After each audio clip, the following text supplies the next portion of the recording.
talk from the audience if he can make it. So we have Emmett Jenner from Reform UK, Martin Schwaller from the Greens, and Lena Farhat from the Liberal Democrats. And we'll do the same format as last time, so each candidate will have the chance to speak for up to 8 minutes if they'd like to do that. And then we'll go to questions which are in a hat and will be fairly distributed amongst the audience.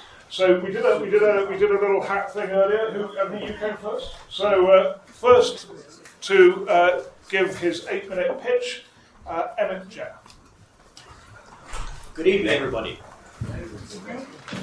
Thank you for coming. There's probably many interesting things you could have been watching on TV instead of struggling out to watch us three talking. I will give you a bit of background on myself first of all, just so you know where I'm from and all the rest of it. I was born in London. I've lived in Ireland, and I've lived in Anglesey for about a quarter of my life now. Married to a Welsh-speaking Welsh woman, and we've got 2 children, and we're raising them on Anglesey. I saw today that the Reform Party launched their manifesto, which we call a contract. It's got a nice picture of Nigel on the front here, standing outside Downing Street in a dry suit. And in the manifesto we've got 5 core pledges, which are around smart immigration. So that's reducing non-essential immigration, basically, which will be tackling illegal immigration as well. So there's the legal migration and the illegal migration. We've got a pledge to get rid of the NHS waiting lists and reducing income tax for the lowest, the income tax threshold, putting it up to 20,000. So that takes low earners almost out of tax completely, reduces the complexity, puts a lot more money back in people's pockets.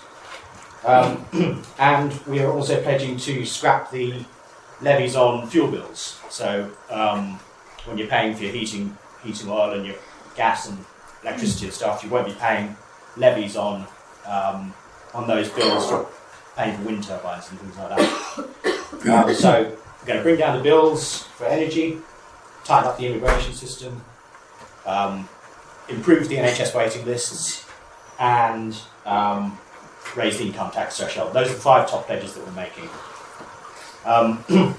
I think, generally speaking, we're at a point in this country where we've got a very broken system of democracy, where the power changes hands from Labour to Conservative and then back again. And all the time that that's going on, we don't see anything changing. We just started with Tony Blair's policies in 1997, and we've basically kept those same policies more or less under every government and every Prime Minister since then. And we're starting to reach the point where those policies are failing everybody. We've got an economy that barely works, with high inflation, low growth, and we've got an NHS which is at the point where it has the highest ever waiting list of all time, whilst also having the highest level of funding. So the more money we're putting into it, the less we're getting out of it. We have an immigration system which is out of control. We've got the highest ever level of immigration that we've ever had. And the Reform Party plans to tackle all of those things and try to make this whole country better overall. Thank you.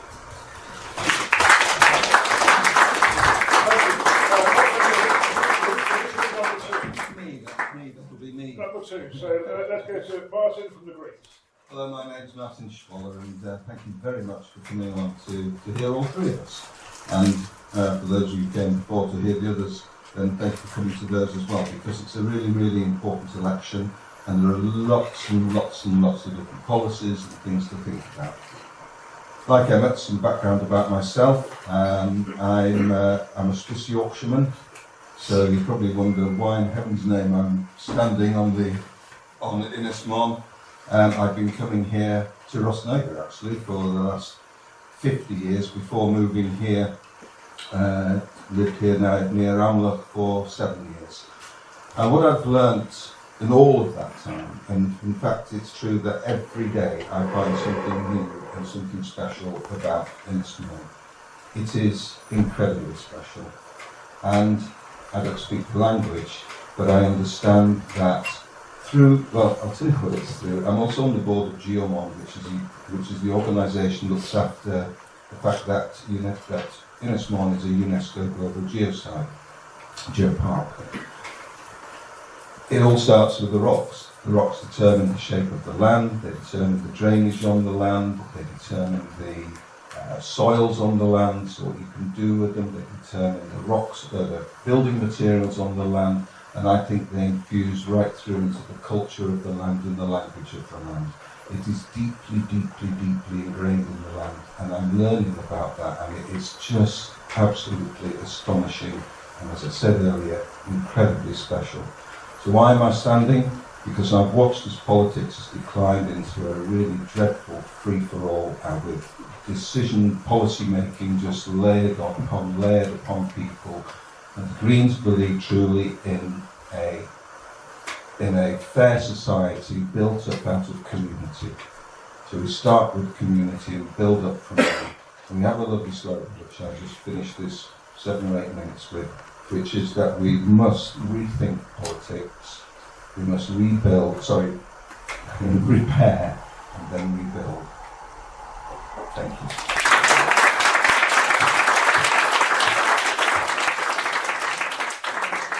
Finally, when we draw through number 3, Lena Farr, the Liberal Democrats. Well, thank you very much, and noswaith dda pawb. It's a pleasure to join you all in beautiful Rosneigr this evening, and it's an honour to be before you as the Welsh Liberal Democrat candidate for this amazing community. I'm deeply committed to serving communities across Anglesey. I work here on the island. I'm a contract software developer. And I work on a project that covers the entire island, mapping the history, the culture, and the stories that we find here. And so I've been learning through the work that I do, but equally through standing on your doorsteps and talking to all of you.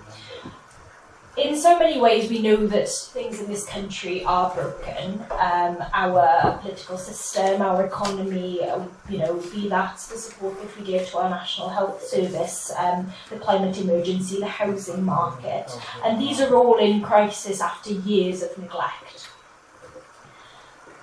It doesn't have to be like this, and we're sat here, sat here in the evening discussing these topics because we know that it does not have to be like this, and because you all need to be able to make that choice to hopefully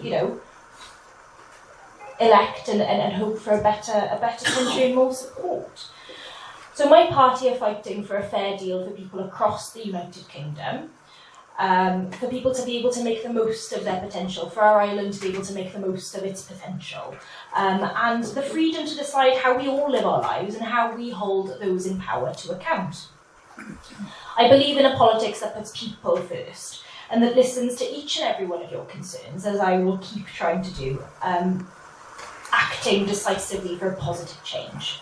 I really think that together we can build a better set of communities that care about one another, talk to one another and support one another. And that's what I'm keen to deliver here on this island. So I hope that you'll do me the honour of listening to what I have to say, and equally considering what it is that myself, my party and many across this island that I care so deeply about are pushing for. Diolch yn fawr.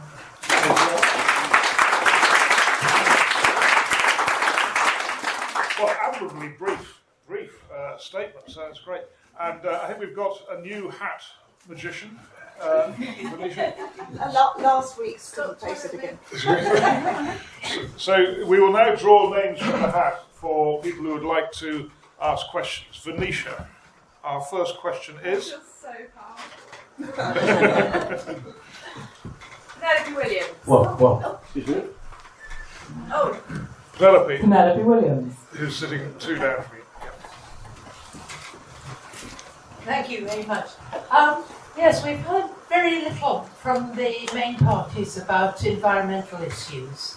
I was wondering what your views were of, we need jobs, we need housing, but it seems that we're diluting the protections that are in place already.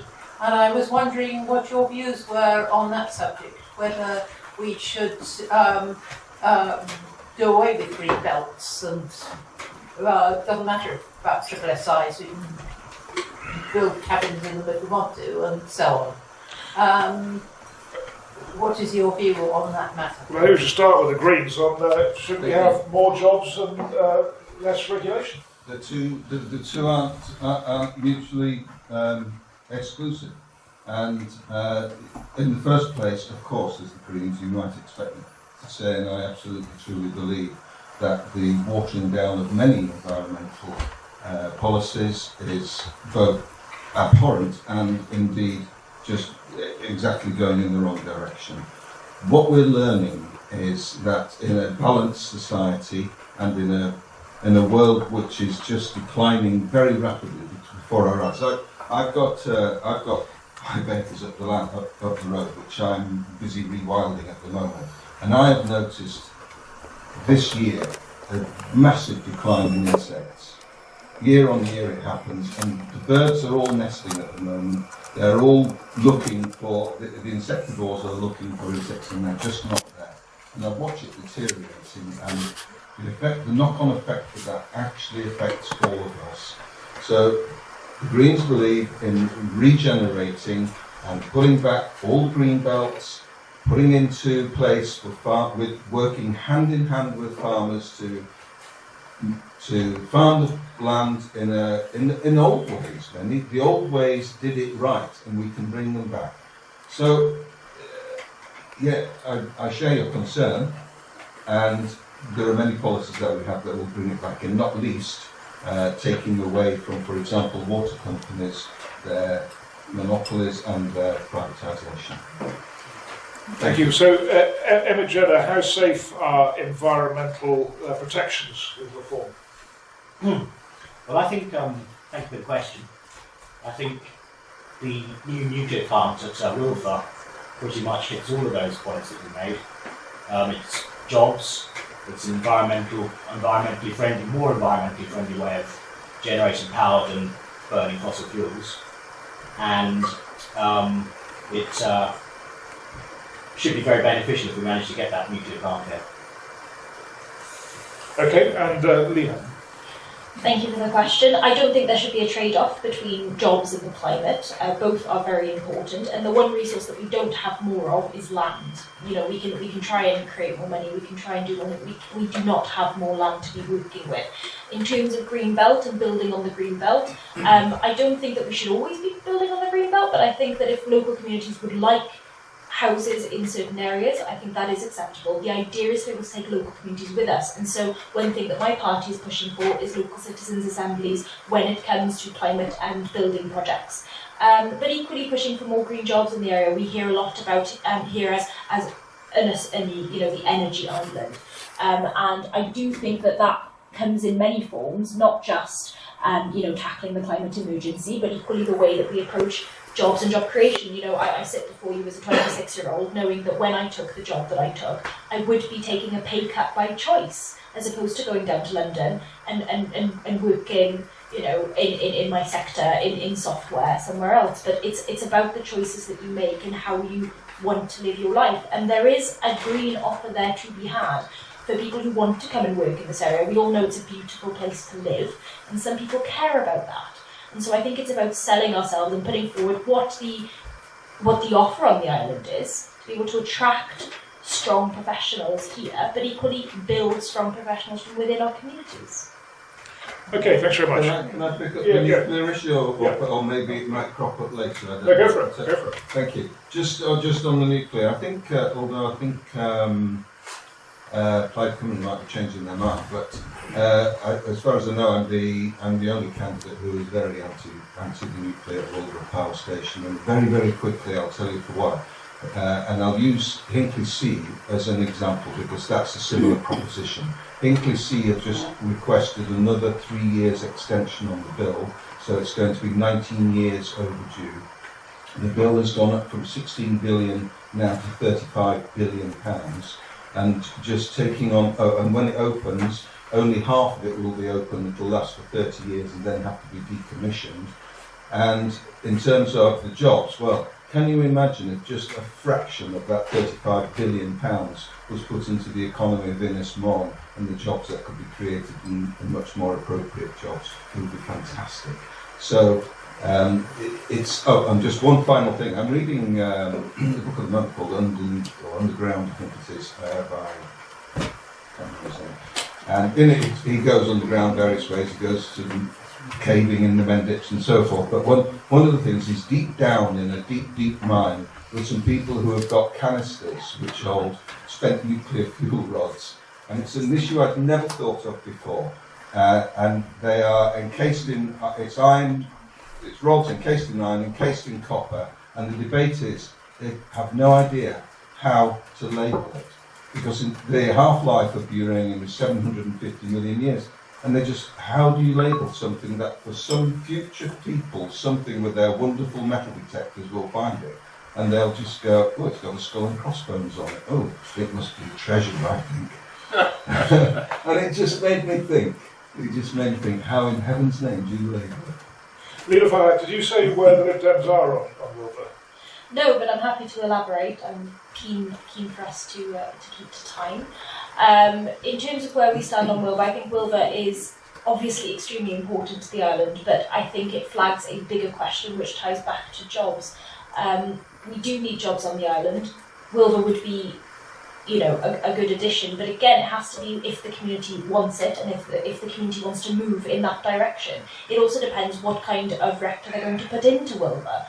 Because that's changed over the years and we're not too sure where we stand in terms of the final offer of what could be put into Wilbur, and based on that you can't actually create a sensible yes or no policy, because it depends on what the community wants and it depends what's being offered, and right now there's nothing concrete. Okay, and Emma, just to ask you to come back on what Martin said there, you know, the other examples down in Somerset or somewhere, it's over budget, it's over time, it'll only last 30 years, creates this waste that no one knows what to do with. Why are you project? Well, it's an argument that lots of people have had in other places and other discussions, and I'm sure a lot of people are familiar with the answers to a lot of those questions. I would say the idea that you wouldn't start doing something because it might take a long time and it might cost a bit of money is a bad idea for not starting a project. And I think, you know, there might be other projects that Martin would like HS2 possibly, which he would support, even though the same challenges are faced there. I don't know what your views are on HS2. No, so we'd like the money, please. Our share of the money. The Welsh share of the money for HS2. Yeah. So yeah, just because something's going to be difficult and expensive, it doesn't mean you shouldn't start doing it. And especially because we need the nuclear in the energy mix, and we have a history of nuclear energy on the island. It makes sense to site a new reactor here, and it will provide a lot of jobs. Sadly, over the last 5 years or so, not Virginia Crosby's fault, but the fault of government. We've lost probably something in the region of 2,000 jobs on the island with the closure of all the businesses that have taken place, and we've got to do something to get those jobs back. Okay, thank you very much. Venetia, our next question. Very good shuffling. Right, Barbara one. Thank you. Fixed. No, it's definitely not fixed. It's just I made my bit of paper bigger than everyone else's. I'd like to ask everyone, please, how has Brexit benefited Anglesey? Emma Jenner, how has Brexit benefited Anglesey? I presume you were in favour of Brexit? Absolutely, I was in favour of Brexit, yes. I would say the simple answer to your question, we can probably elaborate more when the other candidates have spoken about it, but simple answer is that Brexit hasn't been implemented yet. So we're talking hypothetically. You know, nothing's really changed since the referendum and since the supposed withdrawal in 2019. So it hasn't. We don't know. So it hasn't. Well, I mean, okay, but we've had a series of prime ministers who are very keen on Brexit. You could have hardly had more pro-Brexit prime ministers. So presumably there are meeting obstacles that they can't overcome. Well, there's certain things, certain elements of it which have been left fully intact. So, for instance, being a member of the European Human Rights organisation, so we're not able to fully respond to the issues that we're having with immigration because we're being hamstrung by Can I our membership of sorry, European... I know I'm not supposed to come, Yes. but that has nothing to do with the EU. The European Council, the European Court has nothing to do with the European Union. No, sure. It's Yeah, completely separate. No, hold on. To be a member of the European Union, you have to be a member of the European Court of Human Rights. So they come hand in hand. But you can, obviously, as you pointed out, you can come out one without coming out both. And that's the situation we're in at the moment. Okay, Lena Farhat, how has Brexit benefited Anglesey? So that in 2 words, it hasn't. Unsurprisingly, I did not support Brexit. I still don't support Brexit. I'm yet to understand what people meant at the time when we were being sold anything about Brexit. And I think all it's done is hurt Anglesey. We've seen the impact that it's had at Holyhead. We've seen the business closures. We've seen, some of our dedicated European staff across the island working, working service jobs, working in surgeries, working in care homes, leave, and we are losing people that we needed because we've decided that actually that was worth nothing. We've hindered our young people's opportunities. We've hindered opportunities for people to be able to live and do things abroad. And so, no, I don't think that there's been any Brexit benefit to the island. And I would challenge anyone to realistically find one that has not harmed families here. Martin Schwab. On behalf of politicians everywhere, I'm really, really sorry that Brexit happened. And I think it's because the campaign that drove for Brexit was superb. But I'm afraid it's just been an unmitigated failure. And I think the Green Party policy is to move back to Europe as soon as we possibly can under as best of terms we can. We'll probably never have as good a terms as we have before. And I just despair when I see, I mean, you're absolutely right, particularly the opportunities for young people, the free movement of people throughout Europe was such a special thing. The interchange of ideas between universities and that funding and that exchange of students was so valuable, and we just chucked it all away. My son, he's a neuroscientist, he's in Berlin, and he's really, really lucky to be able to work there and move around Europe because we're dual nationals and I've got a Swiss passport. So, and if we weren't, it would just be awful. And I'm sorry, I just can't believe we do it to ourselves. But go ahead. Well, I'm going to just, since the table is against you, I'll let you come back and then we'll go to our next question. Yes, I think my two colleagues here on the panel are viewing the European Union through rose-tinted spectacles. The European Union that we left in 2016 is definitely not the same European Union that was electing representatives over the last couple of weeks. The people in Europe are now getting fed up with the way things are happening over there as well, and they've elected a whole bunch of people into the Parliament who would not agree with the ideals of my colleagues here on the panel in any way whatsoever. They are electing basically far-right members onto the various parties, in the European Union now. And after 5 years of these guys being in office, I can't imagine that the European Union would be recognisable in the same way that it was when we left it. I'm not sure that it's the same sort of European Union you want to rejoin after it's after the changes that are likely to take place. Okay, thank you very much. And our next question.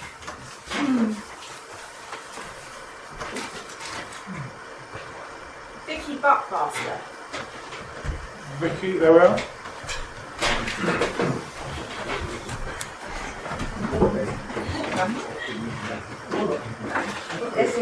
Vicky, is that's For transitional purposes. you both mispronounced Vicky, yes, that's it. For transitional purposes, I'm Vicky Buckmaster.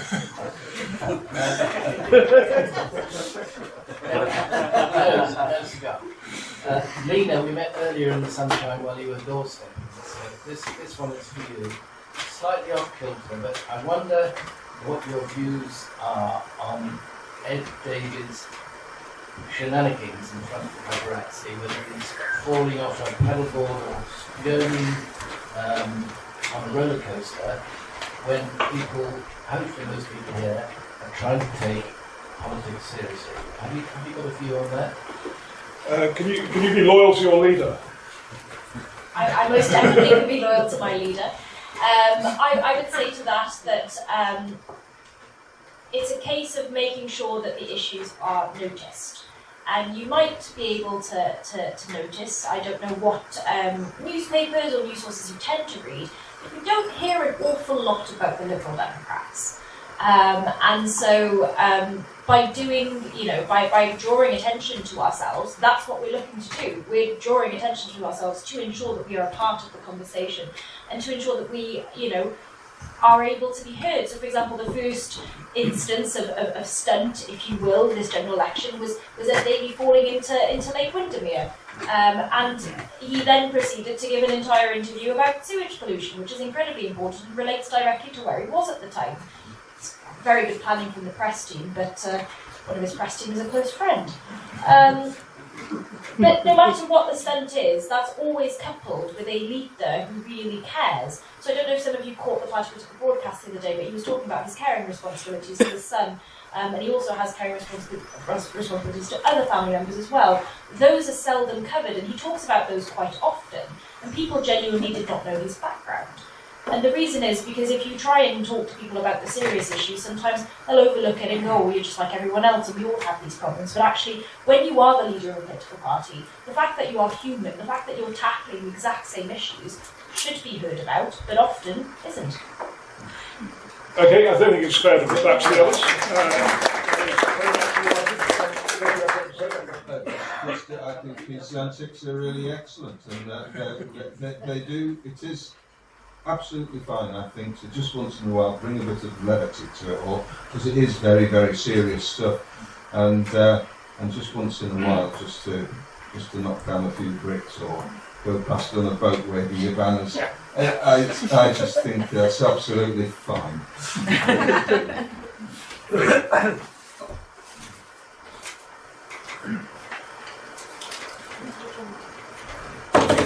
John O'Sullivan. Hang on, round back.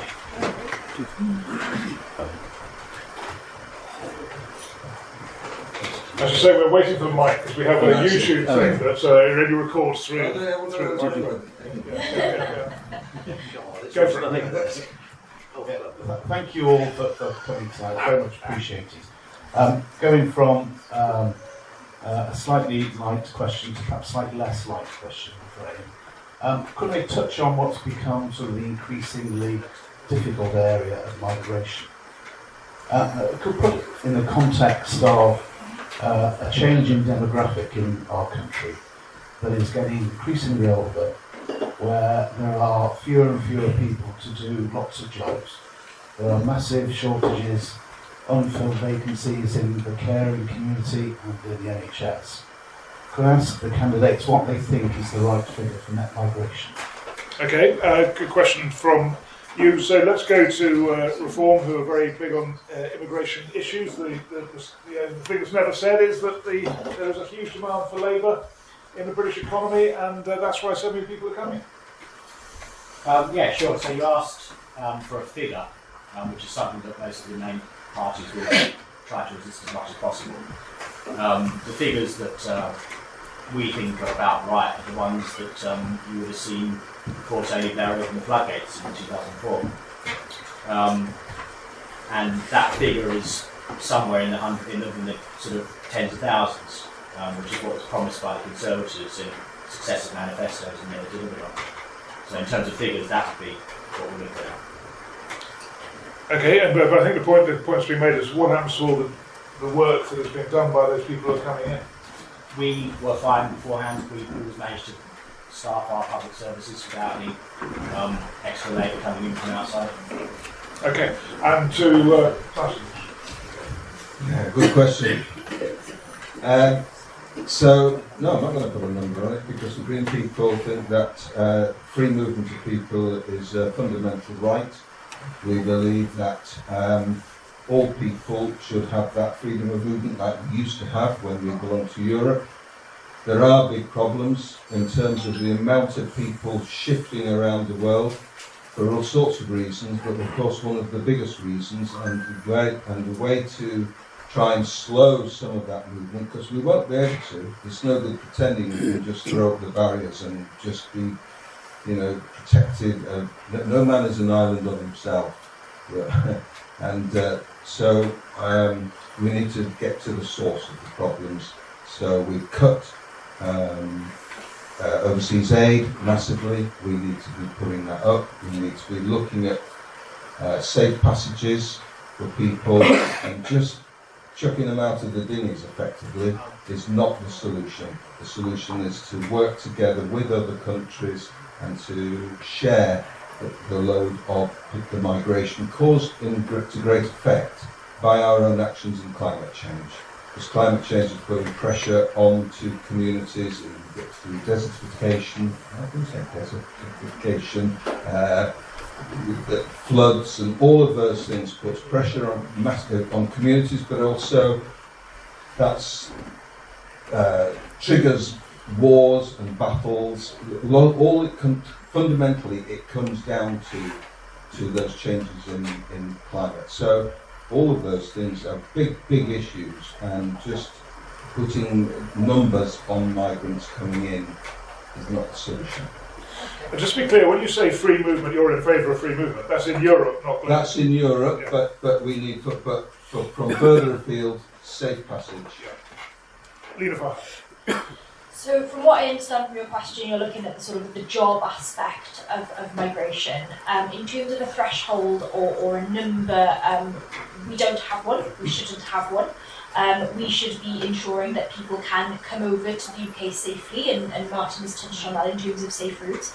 The reason that we don't have very good safe routes is down to the Conservative government, unfortunately, but that can be changed, and so my party would look to replace the Conservatives' arbitrary salary threshold that was implemented with a more flexible merit-based system for work visas, for example, and ensure that particularly NHS staff are exempted from the £1,000 a year immigration skills charge, as well as reversing the Conservative ban on care workers bringing their partners and children into the UK. You can't split up families in the name of a job. That is not humane, and it creates a very bad work culture.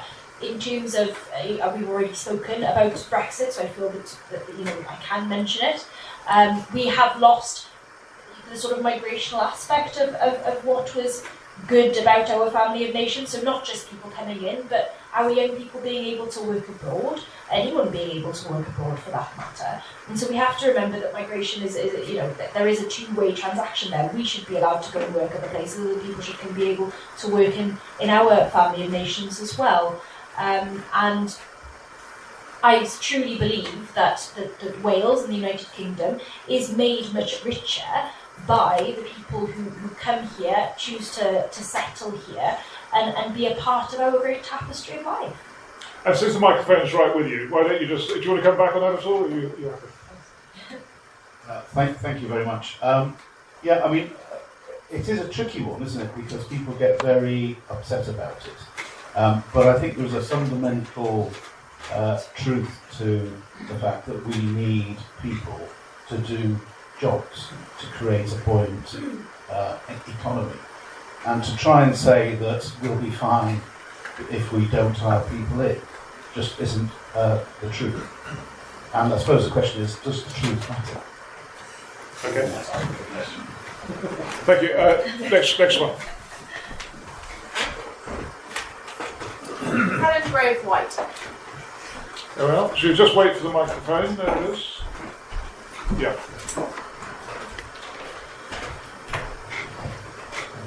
Thank you. Some of this has already been touched on, but it's so important I think we can come back to it again. How seriously do you take the threats of global climate change? And what is your vision for a green energy policy for Anglesey? Okay, so let's steer clear of Wilbur this time, which we talked about last time. And again, I feel I should go to you first. What if you're accepting the nuclear issue and try and I think relate it to the constituency? What is there in Anglesey that should be happening on this on climate change? Okay, so there's the first bit as well. How seriously do you take the threat of global that's climate right. change? Yeah. So. We do take the threat of climate change very much. In fact, I was reading a paper just the other day, which was horribly scary. It was about the Gulf Stream and it's slowing down, and it was pretty worrying because if that does actually stop, then that's very, very serious. And we do it. What it offers, people think climate change is all about cost and burden. It's not. It's about opportunities and jobs. And on this island, we're trying to make it, lots of people talk about it as being the energy island, partly because of the ill-fated, hopefully, nuclear power station.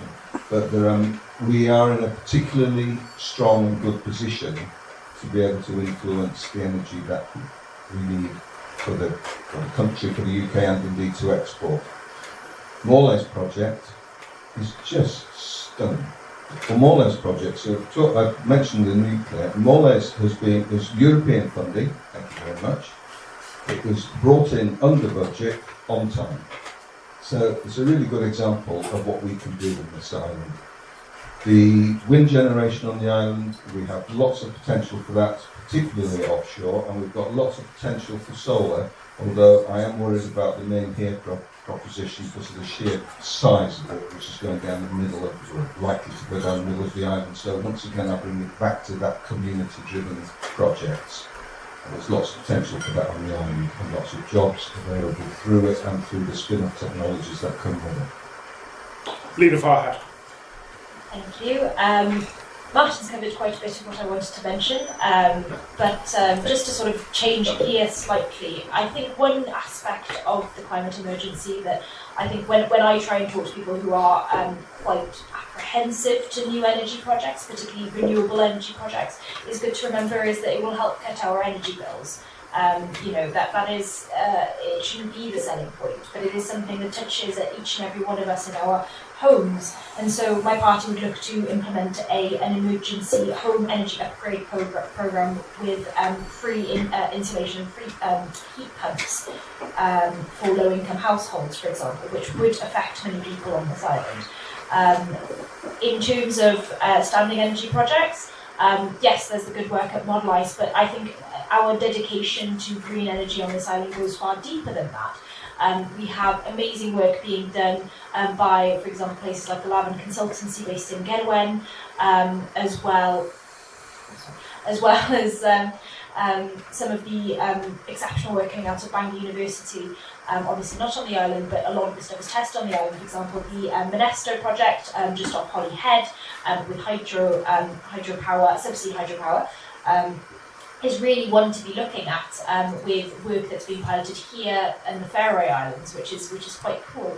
And so we have the opportunity as an island to be able to not only show off green energy production, but show off the sort of research and development aspect of what can be piloted here and rolled out other places. And I think that side of contributing to the climate emergency is quite impactful. And we are in a really, really interesting and special place to be able to be doing that. And Emmett Jenner, now you said in your top 5 commitments, one was to scrap these energy levies for alternative energy, wind farms and so on. So that suggests you're not taking climate change very seriously. The climate's always changing. It's a fact. How you respond to it is.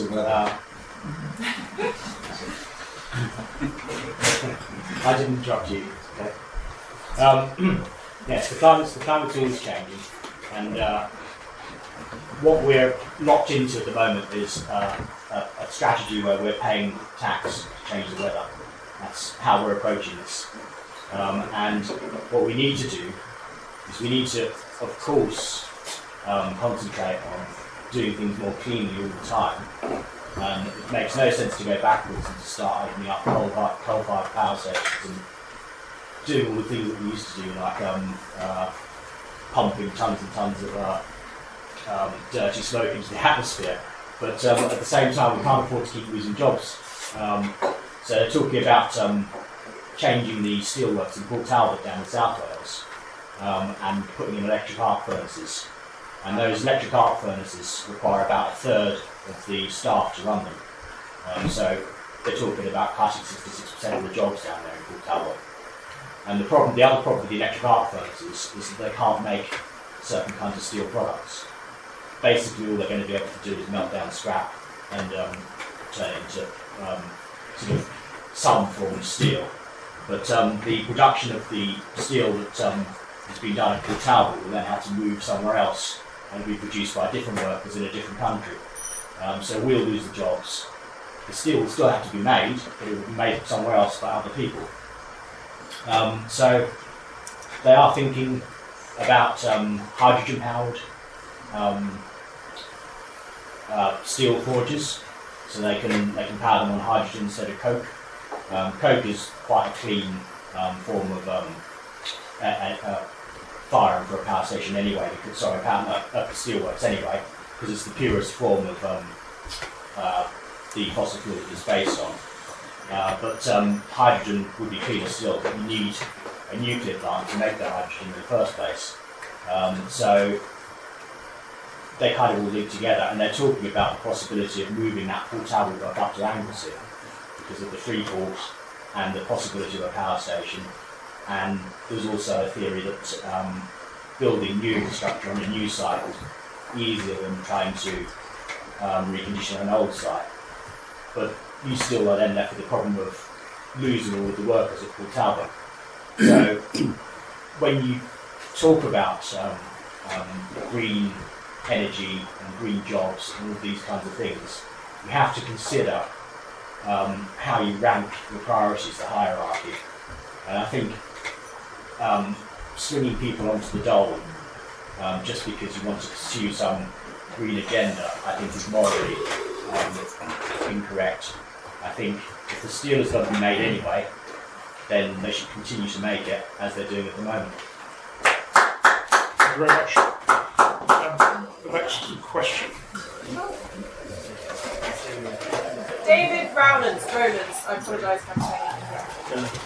Just wait for the mic if you can.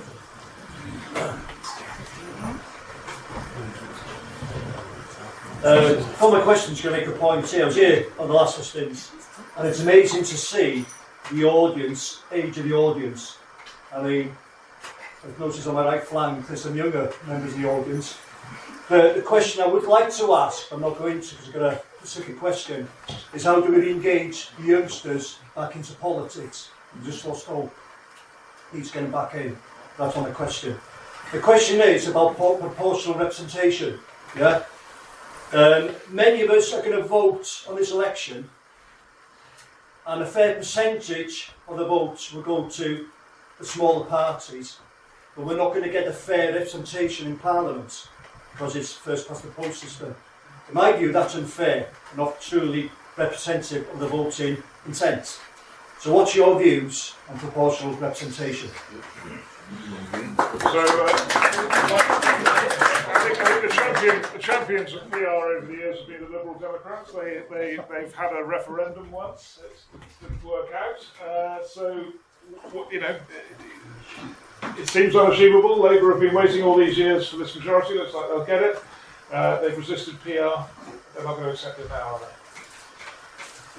Well, I actually don't really have a say in what the Labour Party do or don't do, unfortunately. I wish I did. I think, it's a really exciting time, that.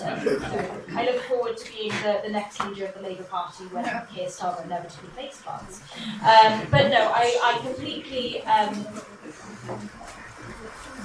I agree. My party and myself are for proportional representation. Most specifically at the Westminster level, we would look to introduce STV, so single transferable vote for electing MPs, as well as local councillors in England. In Wales, we've got a slightly different scenario whereby councils can actually choose to implement PR if they choose to, and there are consultations set to take place in the council areas of Gwynedd and Powys on that topic. The Powys one actually brought forward by a Welsh Liberal Democrat run council, which is quite exciting. But I think that goes deeper. Another thing that my party are in favour of, and so am I, is lowering the voting age to 16. I think if you want to be able to engage with young people, we talk about young people as if they're this ethereal thing. I'm 26, I'm not that old, but I've been campaigning in politics since I was 15. Just because I was opinionated and gobby, and my parents eventually went out and do something useful. And yes, I did, and now I sit before you. But we talk about young people as if they're this blob of the population that we don't engage with and equally don't want to engage with. One of the biggest debates I have with people is people look at me and go, well, there were all these young people walking down the road and they looked very threatening. No, they were just walking down the road as a group because they probably had friends and nowhere better to be, because actually councils tend to cut a lot of the indoor services for young people past 6 p.m. And so I think the proportional representation goes hand in hand with engaging young people, but goes hand in hand with restoring our faith in politics and engaging with people generally. If you know that you have to vote against the party that is the least bad, you don't necessarily want to go to the ballot box, and that's understandable. And I think it's a disgrace that the two big parties within our political system, and it hurts me to even say that, don't care about what people think.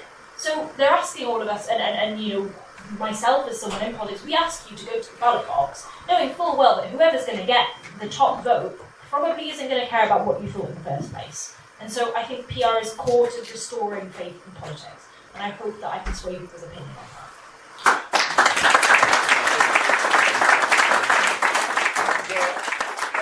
I think Roger Farage has been speaking about PR. Yes, on and off over the years, I actually campaigned alongside the Liberal Democrats for the introduction of PR. I think it was 2011, was it? It was the AB referendum. And essentially, I think what happened there was the Conservatives were campaigning for the other side, and it came out very much in their favour because they've got a much slicker, bigger, especially back then, campaigning team. And so we didn't win that one. What's interesting about first past the post is that it's not very popular across the world. Very few countries use it still. Some of those countries, one of them is Botswana, and another one is North Korea. So you do wonder why we are still sticking with first past the post. I mean, it does have some benefits. It creates very strong governments, but it also means that change is very difficult. So I would be in favour, certainly, of having some kind of PR, especially as you will probably remember, Brexit Party and UKIP before them were able to win European elections under PR systems, beating both of the older parties into second and third and sometimes fourth place. So PR would be very good for the kind of politics that I'm interested in. And Martin Schwaller, as a smaller party, I think you might be in favour of it too. Yes, but not for that reason particularly, because it is the fairest and best way of all the democratic principles. But I mean, they've all got failings. I mean, one criticism of PR is often that it might lead to lots of coalition governments. Well, that's okay, I think. Really, it just makes us more cross-checking. I think that just to pick up on the point about young people and engagement with young people, which is part of it really, about the electoral processes and learning about those. I think school curricula need to be looked at very, very carefully, and it should stop being just an exam-driven, test-driven processing system. And in amongst that, some of those life skills and understandings of the world would be very valuable to teach our children and young people about politics, about how the processes of politics and the fundamentals of it. I think that would have great value. Just to clarify, when you started at 15, you said, doing this sort of stuff, you were on your own doing that, I imagine, or were all your mates doing it as well? I had a couple of mates who were into politics, but because my background isn't in politics anyway, and sort of my career and that is not political, I don't have many people, around me who are political, but those friends of mine who started similar age to me are in most cases still going and actually work in politics in some form, whether that's for charities or for MPs or for MSs. They've stayed working at it. Okay. Just one quick thing. At the conference, Labour Party voted for proportional representation, and Keir Starmer stamped on it, and so it's not likely to go forward. Yeah. Next question. Rachel Hughes. Good evening, Noswaith there. Over the last few days, I think everybody here will have been, especially Rosemary, Bobby and David, whose mum and dad were respected vets in the area, will have been very upset by the way a police officer from Surrey Police mowed down a car. If you look at the ministerial responsibilities within DEFRA, they are all framed within how animals should be looked after so that they taste better on the plate. What do our prospective candidates here, how do you suggest that we reframe rethinking about animal welfare within our public institutions and public bodies so that they get the respect and dignity that they deserve? Thank you. Animal welfare on Well, personally, I'm very much in favour of organic farming. I think when you look at the numbers of pesticides and nasty chemicals and things that are used in conventional agriculture and conventional husbandry of animals, you will see that levels of pesticides, and these are sort of chemicals that sort of are capable of changing the DNA of organisms, things like that, changing reproductive ability, and all those sorts of things. So some of these chemicals are very, very nasty. And if you look at the list of chemicals that are being applied to things like strawberries, the list is huge. And you compare it to the number of chemicals that you might find on an organic strawberry, for example, and maybe 2 or 3, and they tend to be natural ones. So I think I might prefer, actually, a colleague here was hinting at traditional ways of farming earlier when he made his opening statement. This is personally how I feel about the way that animals are treated. I think when we're not talking about agriculture, and it's not an agricultural context, and we're talking about animals in other places, they do tend to get the kind of humane treatment that we expect, when they're not part of the food chain, as it were. But the way that we farm chickens and things in this country it's not humane, and I think there are much better alternatives, and we know what they are, and we know how to do them, and this is what we should be concentrating on. Thank you. And Martin Troy, I was just wondering, do the Greens have a sort of position on vegetarianism and on alternative? No, I was asked the other day whether, so you want to tax meat, do you? No. No, we don't. But just to come to the point in animal welfare and throughout farming, Emmet is absolutely right. We've moved towards localised farming, localised produce made in the community, for the community, and spread out. I mentioned, you'll forgive me, I'll keep on mentioning GeoMont and UNESCO, but we've got a big it's a global campaign which is called Local to Global, And I'm trying to implement something of that and get working with the farmers. We've got the NF, we've got an interview next week. 26th in Yeah. Llangefni, So I'm anyone looking would forward like to to come. that. And to really understand where the farmers are coming from and how they can change the method, the ways that they're doing the farmer, and they are doing.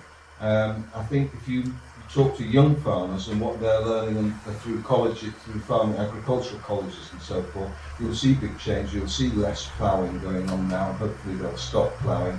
And in terms of animal welfare, we look for no stun policy in slaughterhouses, and we'd like to see a lot less meat eating in the first place in animal rearing, apart from in an organic way.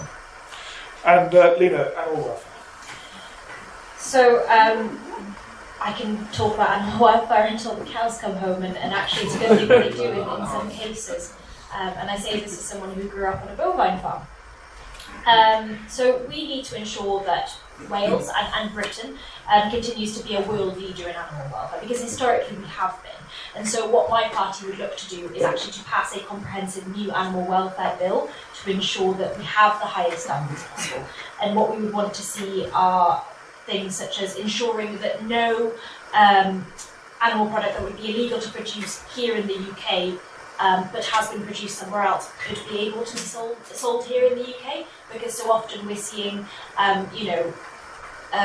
meats generally, especially, that we would never be allowed to produce in that way here, being sold on our supermarket shelves, and we just let that fly because there is no legislation to say otherwise.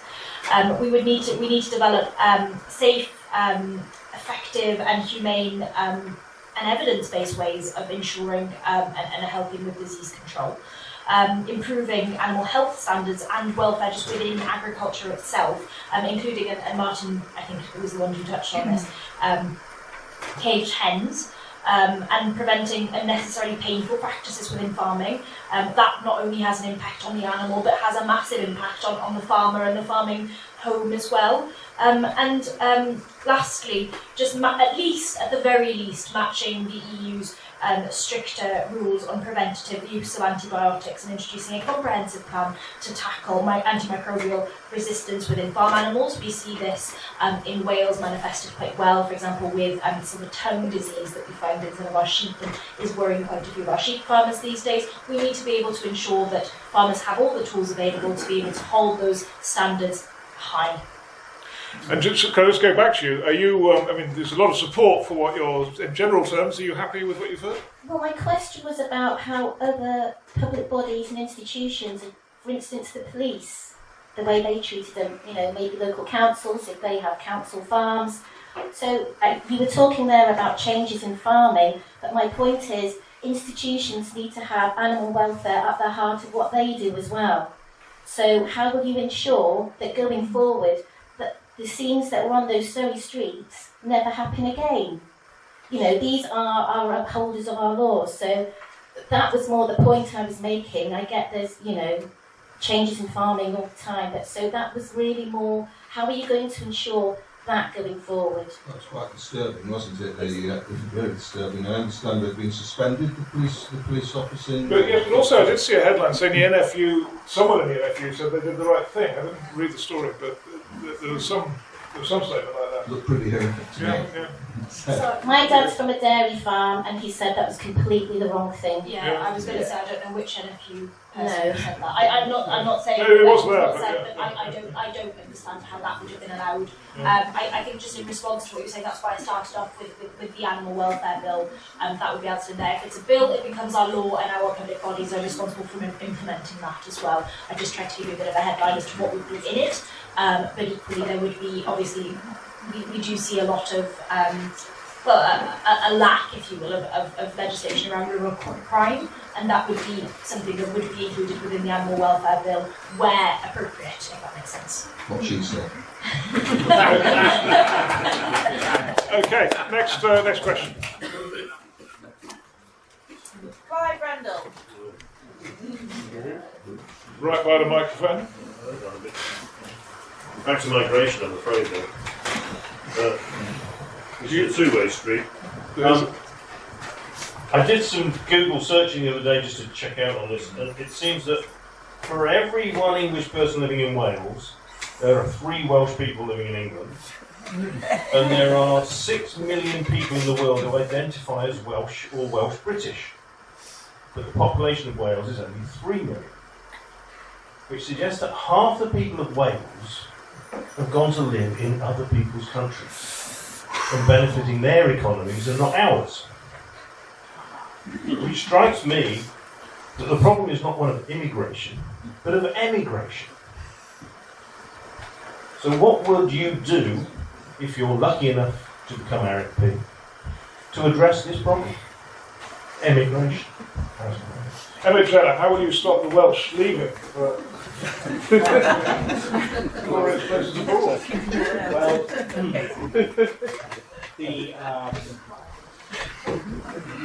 the main issue with this, the main reason that people leave areas like Wales, and I've come from an Irish background, and they have the same issue in Ireland as well with people leaving Ireland. There's more Irish people living outside of Ireland than there is living in Ireland. And it just comes down to jobs, really. You can't if you can't find employment where you live, you have to move to find employment somewhere else. Having more jobs in Wales would keep more Welsh people here. It's the main reason that the Labour candidate moved to from Herefordshire. Is it Herefordshire? No, somewhere on the south coast, I think. He wasn't able to find work in Wales, so he moved away. So yeah, better jobs, better prospects, people will stay. But just why would you want to leave? Just to push back, if it's okay for Welsh to leave, it's presumably okay for other people to leave to come here. Sorry, explain. Well, if it's okay for people to emigrate, is it okay for people to immigrate? What? You mean reciprocal? Just in general terms. Why not? Yeah, of course. I thought you were okay. I didn't think that was your position on immigration. I think that's a really good question. I would say that a lot of the powers to be able to do a lot about that actually lie with the Welsh Government in terms of education, in terms of funding. But in terms of being an MP and what that would mean and how I would go about it, I would look to increase and encourage what we have on offer here. So it strikes me that a lot of our businesses, both on the island, across North Wales, across Wales in general, don't put together a very good offer as to what living in Wales brings to you and what it does for you. And I'm sure there are people in this room who have moved here, not just because they might get paid, hopefully you do get paid, but because of the quality of life, because of the nature we have around us, because of the fact that you can school your kids bilingually if you wish to, or whatever the reason may be. And I think that many young people would respond to that. I talk to many of my friends, and many of them don't want to leave Wales. They leave Wales because they don't have jobs in their industry here, because those industries have been moved somewhere else. But I think with the rise of working from home and the rise of people being more attached, and that hiraeth of being able to either come back to Wales as a Welsh person or to be able to stay in Wales, I think that there is an emotional argument there, which can be responded to, but with good policy making. So I think it's about talking to the businesses that are based here and saying, listen, there is a reason that you are set up here. There is a reason that you want people from here to be working in your organisation. List out why it is important that they are here. And you will find those people, many of whom I would actually wager would be local, because most of the people I speak to say, well, if I didn't have to move, I wouldn't. Martin Schwaller, 3 million Welsh men and women in Wales. I think I'm going to just go on script, which is really I think the phrase cost of living crisis crops up as part of this, and along with that, cost of jobs and where they are and where they aren't, and social housing and the lack of it, all blend together, so that particularly young people just have nothing. It's too expensive to live on the island for them. Their rental values are high, so they move to where the jobs are. So all three of us are correct in a way, in as much as it's a lot about jobs, but it's not only about jobs, it's also about the environment that we live in, and And that community cohesion, I'll keep bringing that together and working to bring that, and having strong community leaders that draw together people for the benefit of each other. And it's a really strong principle that's infused through green policies, and it will take a long time to get it back, but it used to be there, and it used to be there extremely strongly in Welsh communities. So, do you want to come back on, have you got a view on why so many are leaving? I think it's what you're saying. Though I liked your point, Owen, there's a two-way migration going on here, and it seems to be more acceptable one way than the other, which is an interesting point. So we'll have to figure that out. But no, I'm not sure how you're going to create the jobs that you need to do, which I'd like to hear, but I'm not sure you know how. Infrastructure. Well said. Yeah, yes. whoever that was. Yeah. Okay, next question. Thomas Not Lee. Sorry? Thomas Lee. Hello, here it is. Yep. Hello, hi there. There was a question asked in the previous debate, that was, I imagine quite a lot, if not majority of people in the room go out in the water and swim in the water here. There's a huge issue with water pollution. Now, this was asked in the previous debate, and I'd like to see your take on that, and how you'll deal with the water companies, and what your policy would be for Anglesey. So there are lots of environmental questions. I can't start with you every time. So let's Lena Farhat. What about the water companies and the pollution? It's very much an issue just in this place, in this village. What's to be done? Well, my party is talking about that a lot, as people might have noticed. And I will reiterate what we've said. So we would look to scrap off what and replace it with a proper regulator. In the case of Wales, we have Dŵr Cymru here, and so that's where sort of most of our sewage dumping would tend to come from.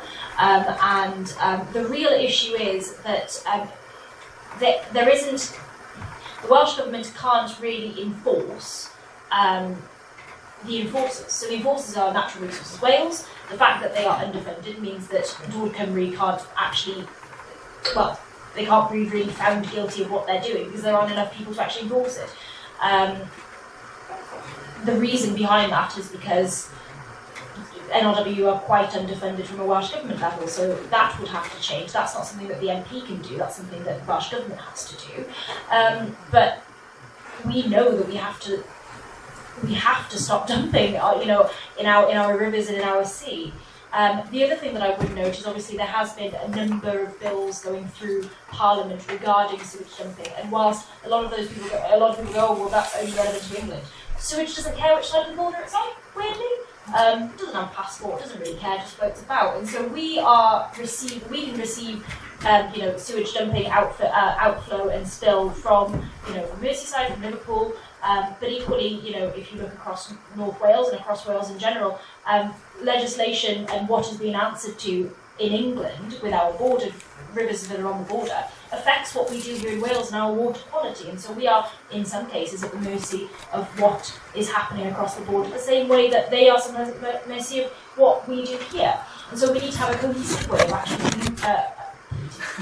not polluting, we don't want to do that, policing what is happening in our rivers. And I completely agree. I'm a wild swimmer myself, I swim on the coast, and I'm always really gutted every single time I get a sewage alert going, you can't swim here. There's been an outflow of untreated sewage. And we've seen it in North Wales. I remember last summer we had cases of E. coli in Colwyn Bay. That's just not acceptable, and I have no idea why, people I speak to were talking about it, but politicians, MPs across North Wales didn't really seem to get, no matter what party they were. I mean, mainly Labour and Tory, realistically, but nobody seemed to care that this basic resource that we all use, not just for swimming, but drinking as well, we're just not taking care of. It's absolutely important that we do. Thank you very much. And Emma Jenner, the water companies and the pollution. Well, this is a problem that I think predominantly happens when the water in the system is at a high level. So they have to then allow some drains to overflow, and that's when the dumping occurs. So it happens when there's heavy rainfall and stuff like that.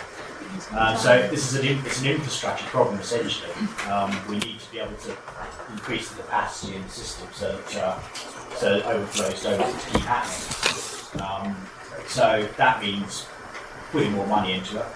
So we would then have to redirect some of the money that's been spent by the Welsh Government into managing our waste drainage properly. So maybe instead of spending millions of pounds introducing the 20-mile-an-hour speed limit, we could have spent some of that money on building better drainage. Thank you very much. Let's go to our next. Shall I answer it? Oh, sorry. I was leaving you out because I thought it was very... You sum up on the Greens. Yes. It's strong prosecutions for directors and people who are responsible for that sewage going in. It's more funding for the Natural Resources Wells, NRW, who are just hamstrung in being able to deal with the issue. So they can find the issues, deal with the issues, take them to the water authorities, both in England and indeed in Wales, which is government, but the English ones are privatised, of course. We would privatise across the place, and it's about investment. We understand that water companies need to invest. They haven't done.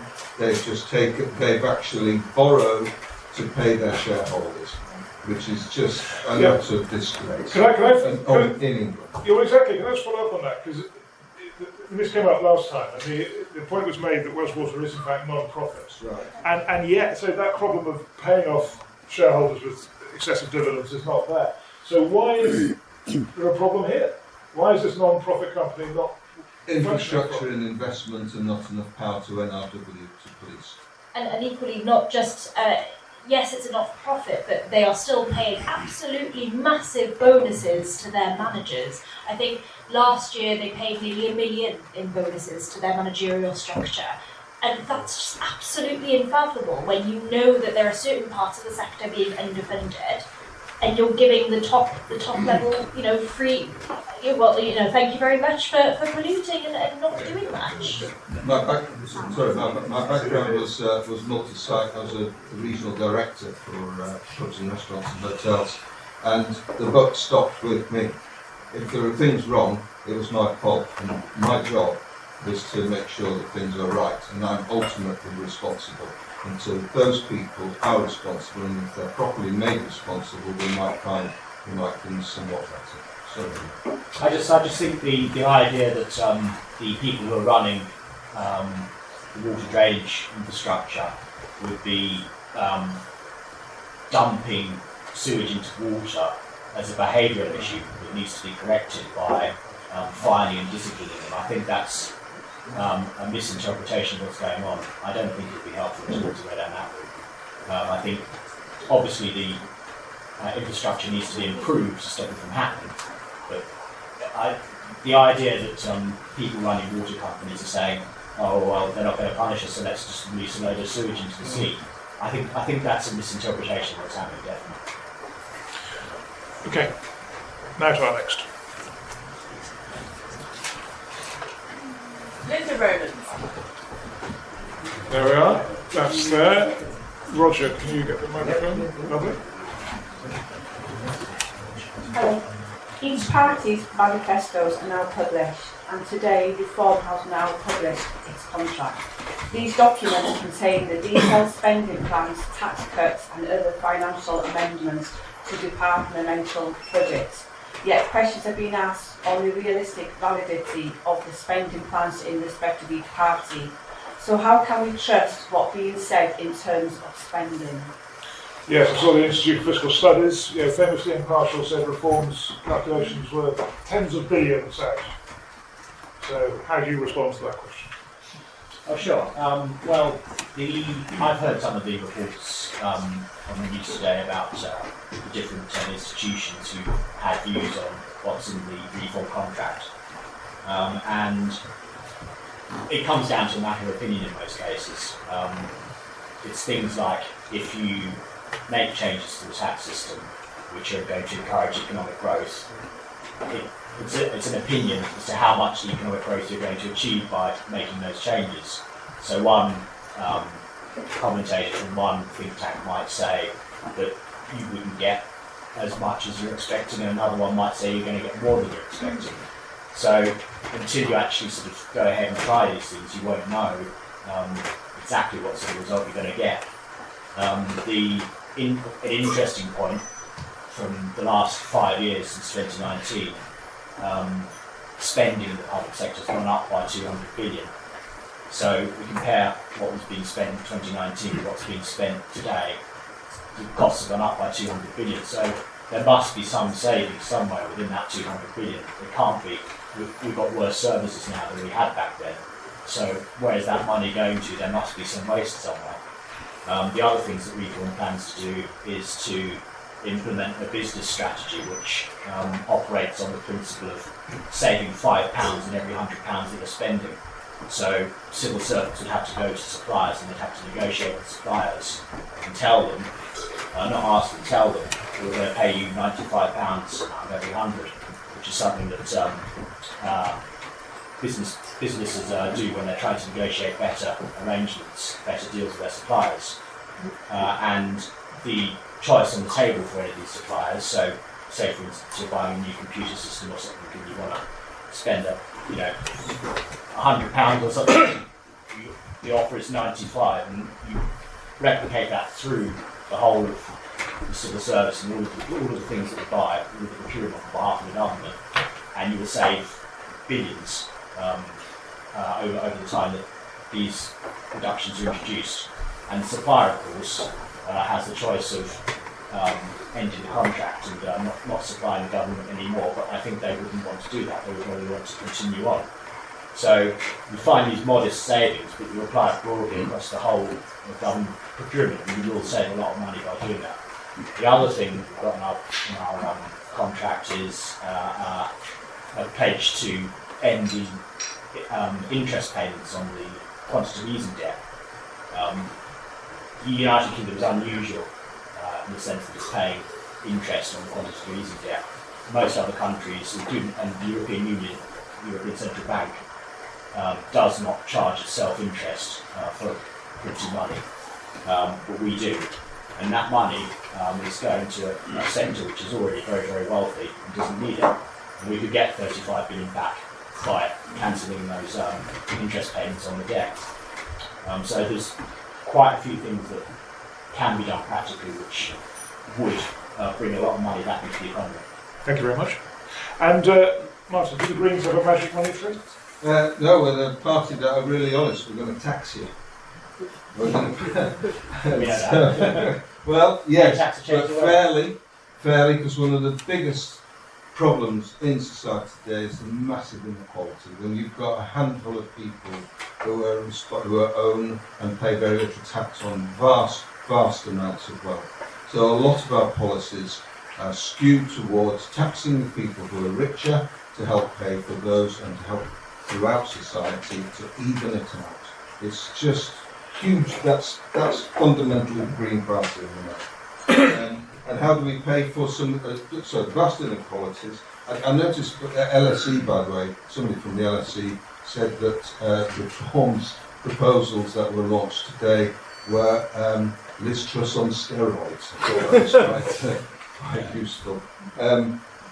So we're talking about a 1% tax on people, an extra 1% tax on people earning income over £100,000, and 2%, I think it's on 250,000, but correct me if I'm wrong.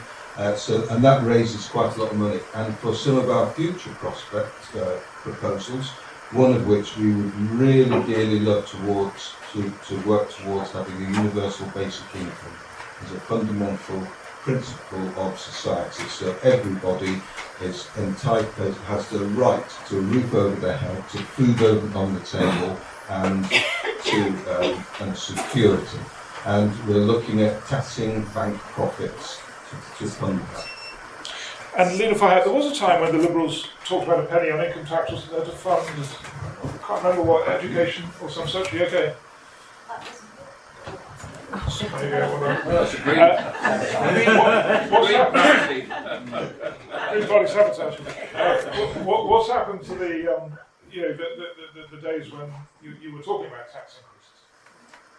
We're still talking about tax increases. It's just been framed slightly differently. So instead of the traditional sort of penny on income tax thing that you come to expect from your friendly local Liberal Democrats, This time round, we're looking at tax raises that would raise about 27 billion in 2020 and 2029. Sort of, you know, obviously you look at tax in a projectionary way, not year on year, and that's the sort of amount that we're working with. The way that those that tax will occur, I suppose, and where we'd be getting the money from, being the magic question, is from our corporations, from big companies, tech companies, for example, that are just not paying their fair way. Yes, people will remain, you know, we will still all have to pay taxes, but they don't have to astronomically increase or decrease or fluctuate. You know, we can work healthily with inflation and ensure that we're all being taxed a bit more fairly. So one thing that we are pushing for example, is a slightly higher capital gains tax, which will help to level the playing field a little bit. And so it's not to say we're not taxing anyone and we have a magic money tree. I've been proud to help in manifesto writing processes since I was 20. And with an undergraduate degree in mathematics, I often get stuck with looking at costings as well as looking at what barnetising a lot of that money down to Wales would mean. And so it's something that we look at every single election. Our policy is always member driven as well, so we have to try and make what our members are coming to us with, you know, realistic and make sense, and that's what our manifesto is presenting. It's a realistic plan that we can work as a nation to make a reality.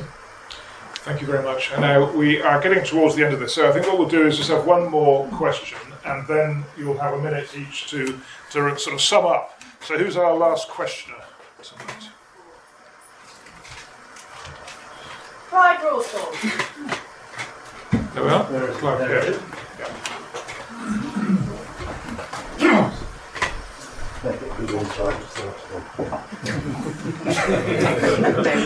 Hello everyone. If your party had been in power over the last 9 months, what would its stance on the events in Israel and Gaza have been? If different assume that time.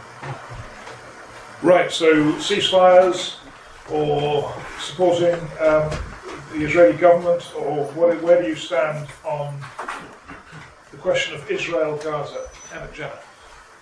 It's a very spicy topic, isn't it? Very spicy last question to end on.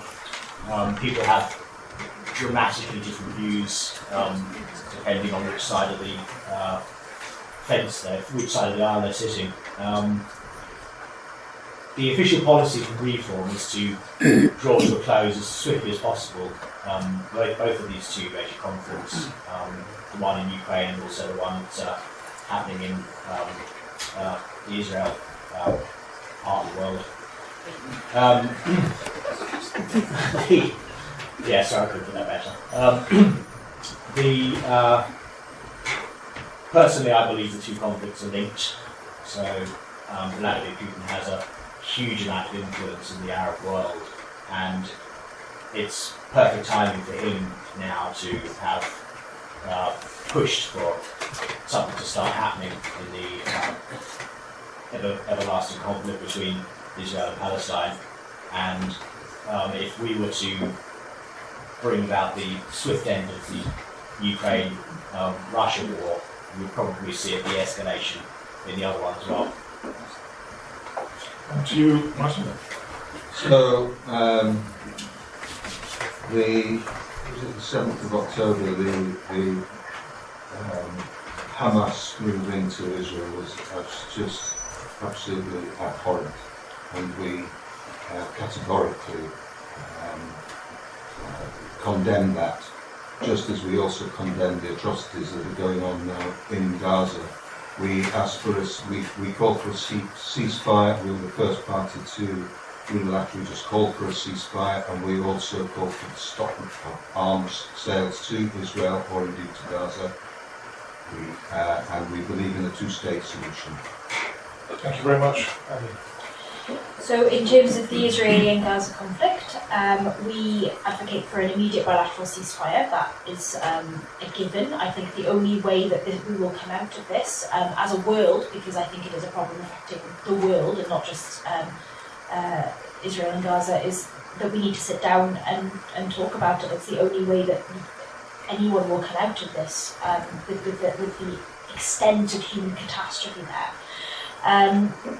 We need to resolve the humanitarian catastrophe in Gaza immediately. We need to have the hostages released that Hamas took safely and swiftly. And we need to be able to provide the space to reach a two-state solution based on the 1967 borders with security and dignity for Israelis and Palestinians. It's an issue that is extremely dear to my heart, and it's been incredibly hard to watch. But I am extremely proud of my party and what we've done on this. We've had some amazing work, not just done by Ed Davey, who visited both Palestine and Israel, but most people will tend to see his stunts and not as good as abroad, I suppose. But equally, we've been hearing lots and lots of updates and been given a voice to Leila Moran, who's one of our MPs of British Palestinian descent. She's one of the reasons I got involved as someone who's also of Palestinian descent, and she has been absolutely amazing in ensuring that both sides of the conflict have listened to. She's gone into Israeli communities and spoken to families there, and gone into Palestinian communities and spoken to families there. And I think that at the end of the day, it is an absolutely horrendous humanitarian conflict, which will only be solved when we can stop both sides shooting at each other and we can sit down and come to a mature solution. And I think the UK plays an extremely valuable role in that. Thank you very much indeed.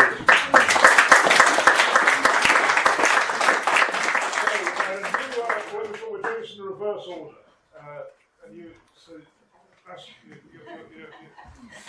It feels like so long ago. It was only like an hour and a half. And we've ended on quite a tough topic. But thank you very much for coming out to listen. I hope that what you've heard from me has made you think, made you consider about the future of our island. I'd be extremely privileged to get, some if not all of your votes. And what I can say is that Ynys Môn has been an area that I have cared about since I was a little kid. And it's been an absolute privilege to be able to stand here. And I say that with a very weird grin on my face. Because it's been, it's a tough election, and we know that. But I am extremely proud of the work I'm doing. I'm extremely proud of the work that my party does, and I really, really do hope that I can convince you, my party's policies can convince you to lend your vote to me this election. If not,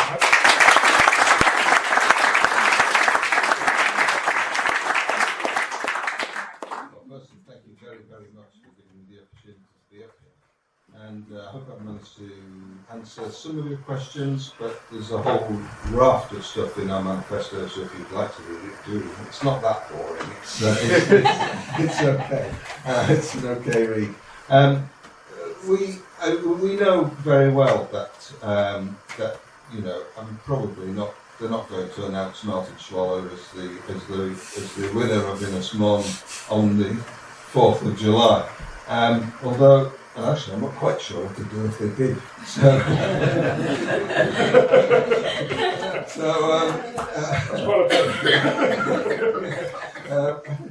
Anyway, we could all have. I'll tell you what. If I do, we'll have a party at Checkers.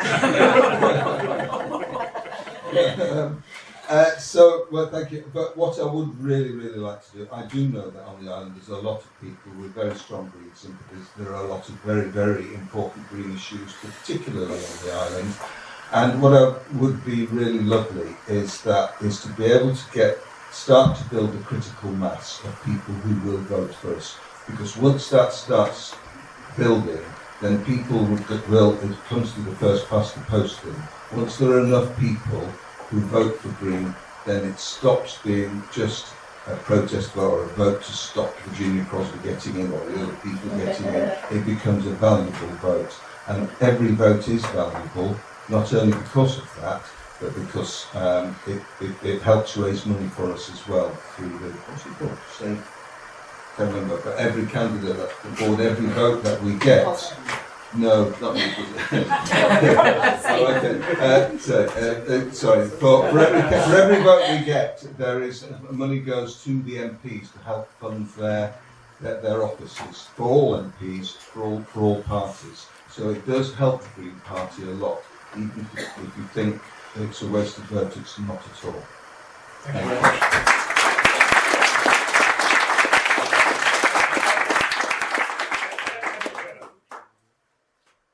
On the 4th of July, you have a choice. When you go to the ballot box and you decide who you're going to vote for, it comes down eventually to points of difference between the different people that are on your ballot paper. Reform is certainly a pro-Brexit party. The other two candidates on this bench this evening, both in favour of bringing us back into the European Union, I think, as I understand it. So is Plaid. They also want that. Labour ruled it out, and the Conservatives obviously, well, they're not going to get elected, so it doesn't matter. Well, they're not going to be controlling the government, are they? Let's face it. I think with the European Union, the question that sits at the heart of that, above all else, is that a state, a government, derives its legitimacy from a people. And the European Union has no people from which to derive its legitimacy. So it can never work. It's fundamentally flawed at that basic level. So when you go to vote on the 4th of July, you have a choice between a party that will bring you back into the European Union. You have a choice for continuation parties like the Conservatives and like the Labour Party. They will continue with the current policies that we're all subject to at the moment, which I think even the most optimistic people couldn't possibly claim are working. We have an economy that's suffering from high levels of inflation and low levels of growth, and that needs to be fixed so that we can get people into work and get people's wages to increase to ease the cost of living crisis. And we have an NHS which is terribly broken, needs an urgent attention. Reform is promising in the contract 17 billion extra for the NHS. And on immigration, of course, a question I would like to have asked earlier was if either the other people on the panel think immigration is too high. So that will be a choice on the 4th of July, and I suggest that you vote for reform because it offers change. Okay.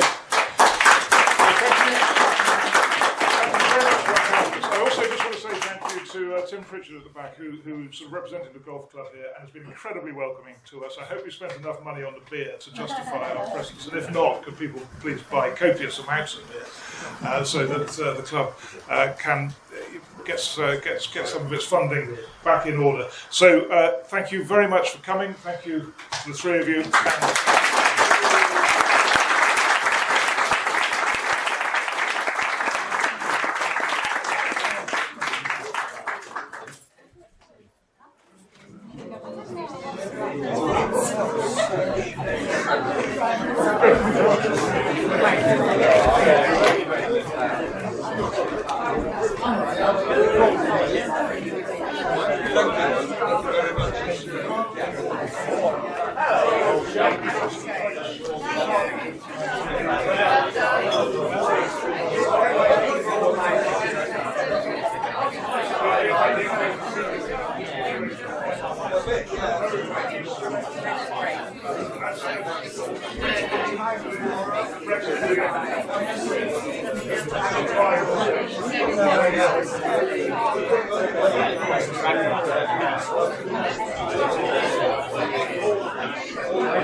Mate, you drink it.